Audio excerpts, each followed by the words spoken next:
یہ پچھلی جو ہم نے پڑھا تھا سفر قلب، تو اسی کی ابھی آگے جاری ہے، اور یہاں سے وہی مکالمہ جاری ہے جو شیخ کا اور اس حقیقت کے حوالے سے تھا۔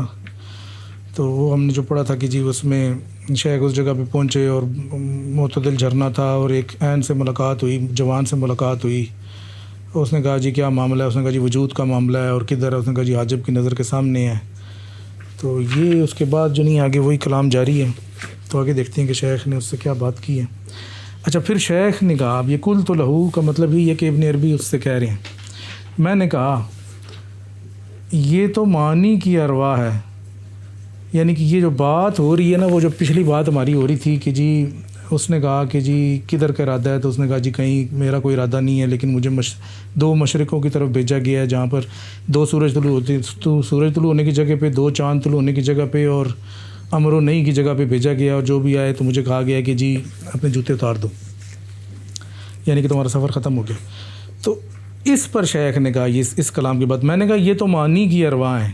معنی کی ارواح کا مطلب ہے کہ یہ تو سب معنوی باتیں ہیں، یعنی کہ یہ ظاہری نہیں ہے، کیونکہ یہ جو بھی باتیں آپ بتا رہے ہیں کہ آپ کیا وہ معنوی باتیں ہیں، لیکن مجھے تو یہاں پر صرف اوانی کا مطلب ہے خالی برتن، یعنی کہ جسم، مادے والی چیز جو وہ نظر آ رہی ہے۔ تو یہ تو پھر کہتے ہیں فضا حقیقت القرآن، پھر کہتے ہیں ہو سکتا ہے کہ مادے اور جسم دونوں کو جمع کر دیا گیا ہو، معنی کو اور مادے کو دونوں کو جمع کر، یہ ہے فاسا حقیقت القرآن وصب المثانی۔ اس کا مطلب یہ ہے کہ ہو سکتا ہے کہ یہ دونوں چیزیں یعنی کہ مادہ اور جسم جمع کر دی گیا ہوں، جیسے سورہ فاتحہ رب اور بندے کو جمع کرتی ہے، اس کا ذکر آ گیا۔ اب یہاں سے جو نہیں ہے وہ کلام دوبارہ سے اس حقیقت کا شروع ہو رہا ہے، مبدأ اول کا، وہ جو حقیقت جو جوان، جس کی جو مطلب جوان سے مراد ہے کہ وہ اس کا ایک استعارہ ہے، وہ اس کی وہ کر رہا ہے، ڈپکٹ کر رہا ہے اس کو، وہ جوان اصل میں تو پیچھے وہ حقیقت ہے نا۔ تو اس جوان کا کلام کہتا ہے تو خود اپنے شمس پر حجاب ہے، شمس روح کو، سورج روح کا استعارہ ہوتا ہے نا، یعنی کہ تیری روح جو ہے اگر ان حقائق کو اس طرح سے نہیں دیکھ سک رہی تو تیرے نفس کا حجاب ہے اس پر، بس اپنے نفس کی حقیقت پہچان کہ میری بات وہی سمجھتا ہے جو میرا ہم مقام ہو۔ سبحان اللہ، کہ اگر تو بھی میری طرح تیرا معاملہ کلیئر ہوگا تو تجھے بھی سمجھ میں آ جائے گی، وہ ہم مقام نہیں ہے نا ان کا۔ ہاں، اور اس مقام پر میرے سوا کوئی نہیں، سبحان اللہ، وہ آگے لہٰذا تو میرے اسماء کی حقیقت کیسے جان سکتا ہے؟ سبحان اللہ، سبحان اللہ۔ ہاں یہ ہو سکتا ہے کہ تجھے میرے مقام تک لایا جائے۔ پھر اس جوان نے ان اشعار سے مجھے حیران کیا۔ تو یہ تو میرے خیال میں ساری بات واضح ہے، ادھر تک تو ایسی کوئی چیز نہیں ہے کہ جس کو ہم دیکھیں یا ڈسکس کریں۔ جو اسماء ہے پھر دوبارہ سے ریلیشن شپ ان کی ہو رہی ہے، اسماء سے مراد کیونکہ مبدأ اول کی بھی ریلیشن شپ اسماء سے ہوگی نا؟ نہیں، یہ اسماء سے مراد اللہ کے اسماء نہیں ہے، ہاں وہ اپنے اسماء کی، ہاں اپنے اسماء کی، ہاں ان کے اپنے اسماء کی بات ہو رہی ہے، یعنی کہ تو میرے اسماء کی حقیقت کیسے جان سکتا ہے کہ میری حقیقت، ظاہری بات ہے اسم تو کسی بھی چیز پہ دلالت ہی کرتا ہے نا، تو اس کے پیچھے بیک گراؤنڈ میں اس کی حقیقت ہوتی ہے جس کے لیے کوئی نام رکھا جاتا ہے، تو اگر بندے کو اس حقیقت کا ادراک نہیں ہے تو پھر اسم کا بھی ادراک نہیں ہے، یہ چیز ہے۔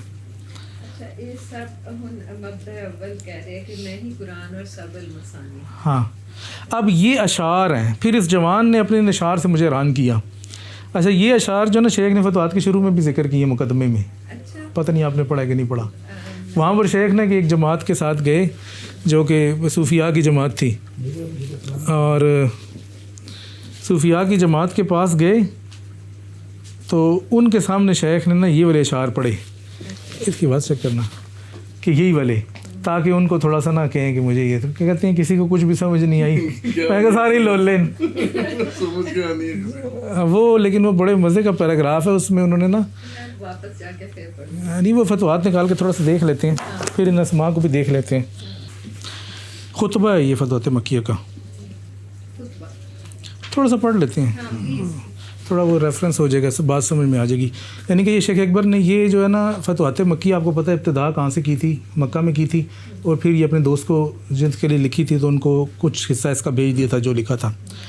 تو وہاں سے کہتے ہیں کہ جی حمد الحمد سے اللہ کی حمد کے بعد، نہ کہ اس کے سوا سے، اور صاحب کعبہ کا حسین پر کامل درود کے بعد عرض ہے، اے عاقل ادیب اور میرے پیارے حبیب، جب کوئی حکمت والا اپنے ساتھی سے جدا ہو کیونکہ یہ پہلے نا وہاں پر مراکش میں ان کے ساتھ تھے نا، تو پھر یہ حج کرنا یہ ادھر آ گئے تو چھوڑ کر آئے ان کو، عبدالعزیز المادوی کو. کہہ رہے ہیں جب کوئی حکمت والا اپنے ساتھی سے جدا ہو اور گردش ایام ان دونوں میں دوری ڈالیں تو اسے چاہیے کہ اپنے ساتھی کو ہر وہ بات بتائے جو ان ایام جدائی میں اس نے پائی، اس تک ہر وہ حکمت پہنچائے جو اس دوری میں اس نے کمائی، تاکہ اس کا دوست بھی یہ سن کر خوش ہو کہ البر الرحیم نے اپنے لطف و کرم سے اس پر کیا کیا احسانات کیے، کن کن معرف کی آگاہی بخشی، اسے اپنی کیا حکمتیں ودیت کیں اور اپنے کون کون سے کلمات سنوائے، تاکہ وہ دوست بھی ان باتوں سے آگاہ ہو جائے جو اس دوری میں مجھے پیش آئیں.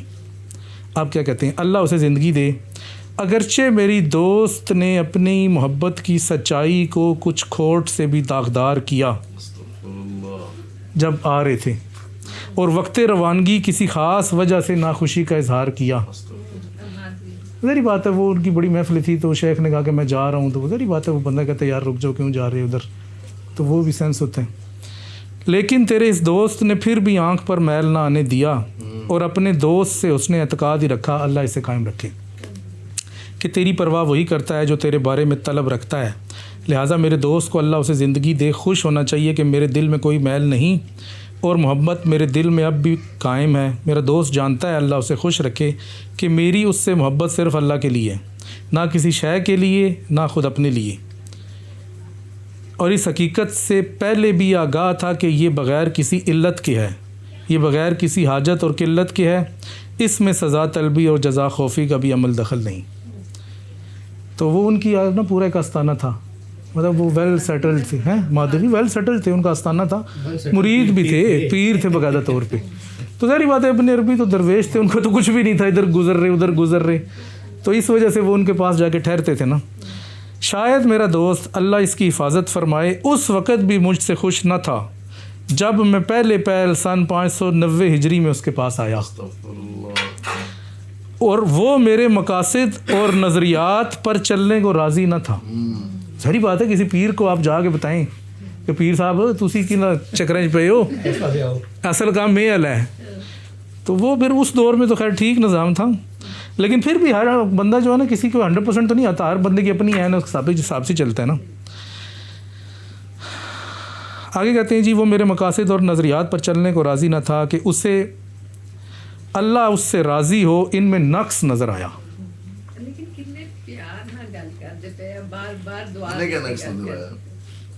یہی تو وہ نقص ہے جو بڑے لوگوں کو نظر آتا ہے، خالی انہیں کیا نظر آیا. صوفیاء میں بھی بڑے لوگوں کو ابن عربی پہ نقص نظر آتا ہے، اس کا بلکہ وہ شمس تبریزی کے مقالات پڑھیں نا آپ، اس کے اندر وہ بھی یہی کہہ رہے ہیں. آپ نے نہیں پڑھے ہوئے؟ میں نے ایک آرٹیکل پڑھا ہے اس میں وہ کہہ رہے ہیں کہ جی تمہارے اندر تو بہت نقص ہے، تو صحیح صوفی نہیں ہے. ابن عربی کو شمس تبریزی کہہ رہے ہیں جو مولانا روم کے مرشد ہیں.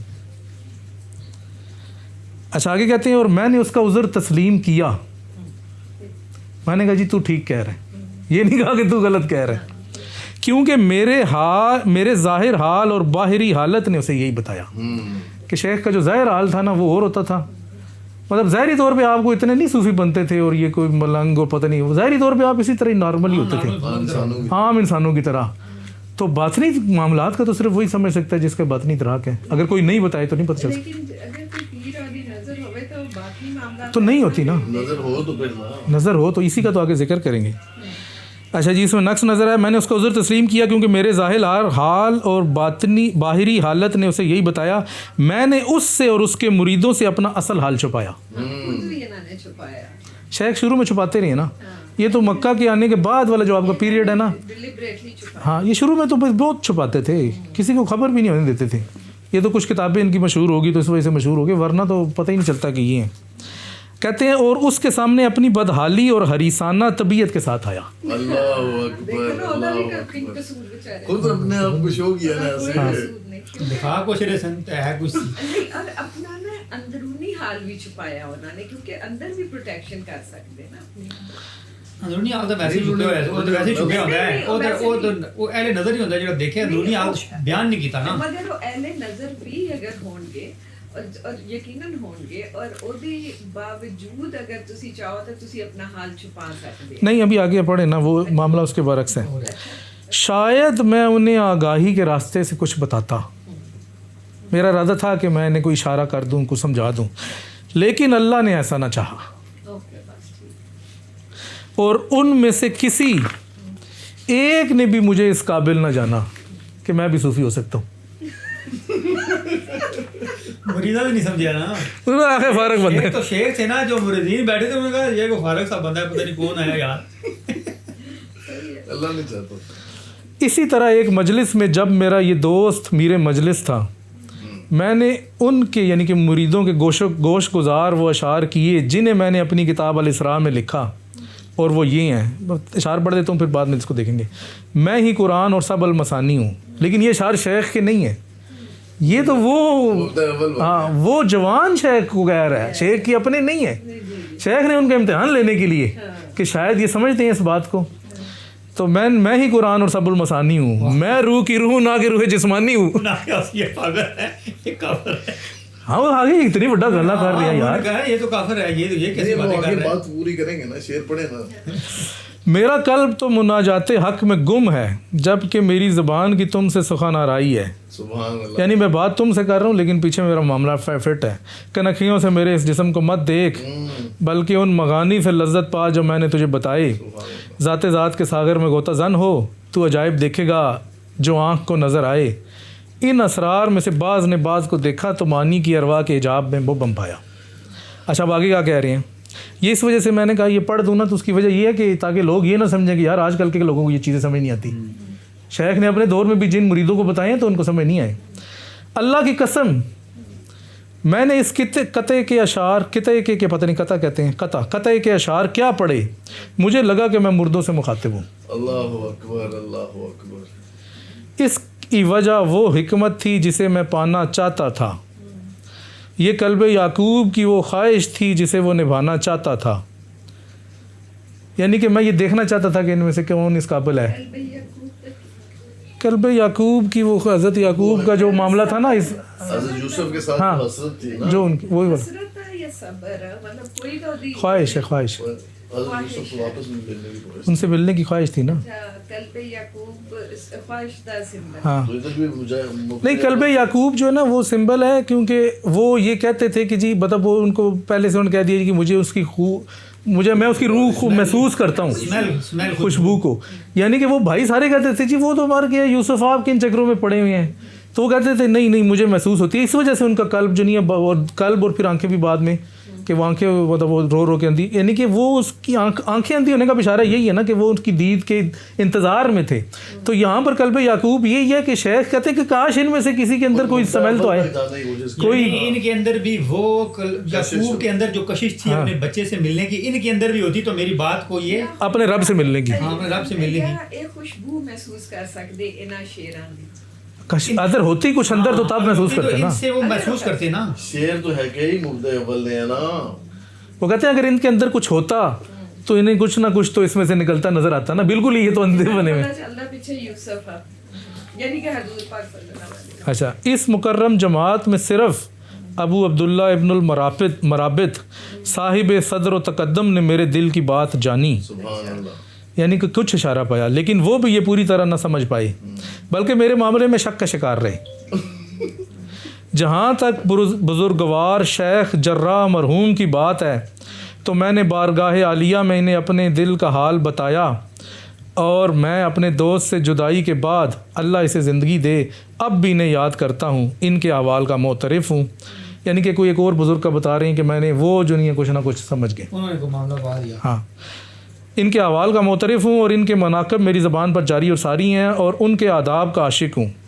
شاید میں نے ان میں سے کچھ احوال کا تذکرہ اپنی ان کتابوں میں بھی کیا ہے جن کی شہرت دور تک پھیلی. روح القدس کتاب میں انہیں بزرگوں کے احوال کا. میرا دوست بھی اس بات سے آگاہ ہے اور انہوں نے بھی ان کتابوں کو دیکھا ہے. وہ جانتا ہے کہ میں اس سے بے لوث محبت کرتا ہوں, اور اس محبت میں میرے نفس کی کوئی جلد یا بدیر حاصل ہونے والی غرض نہیں. تو اس کے بعد خیر وہ آگے اپنا وہ سارا بتائیں گے, لیکن اشعار کا جو معاملہ تھا نا یہ یہیں پر ختم ہو گیا. تو وہ جب شیخ نے اپنے دور میں بھی یہ اشعار پڑھے تھے تو یہ اس طرح سے نہیں